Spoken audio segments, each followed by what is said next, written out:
Antimonium tart में दांतों की इलामतें भी बहुत सी पाई जाती हैं, इसलिए वो मरीज जिनके मसूड़े जवाब दे रहे हों और रोजमर्रा दांतों की तकलीफ हो, उनमें एंटीमोनियम टार्ट इस्तेमाल करके देखनी चाहिए। इसके मुतालिक कोई तमीज करने वाली इलामत मेरे इल्म में नहीं है, ना इस्तेमाल में कभी ऐसी महसूस हुई है।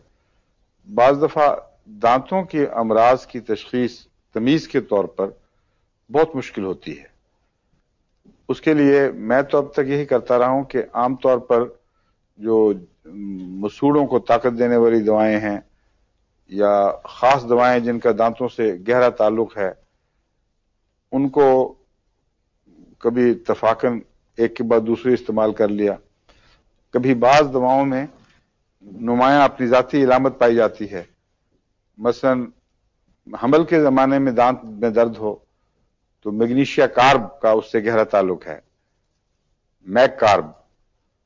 और अगर स्याही ज्यादा हो दांतों में तो क्रियोजोट की तरफ जाता है दिमाग। जो कीड़े लगते हैं ना बच्चों के, काले दांत हो जाते हैं, अगर जड़ों से गलने शुरू हो जाएं तो स्टेफिसेग्रिया या मरकरी की बाज दवाएं, मरकरी सॉल्ट्स में से बाज मुफीद हो सकते हैं।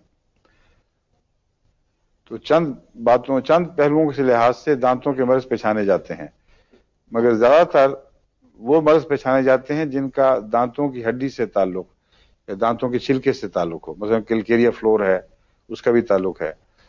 अब तक मेरे इल्म में मसूड़ों की मुमताज करने वाली इलामतें कोई नहीं आई। जिनके मसूड़े जवाब दें उनमें गहरी दवाइयां काम आएंगी, मसलन कार्बोवेज है और एंटीमोनियम टार्ट है। इसी तरह मसूड़ों की अमराज में जो एमोनियम कार्ब है वो भी मसूड़ों के लिए मुफीद हो सकती है।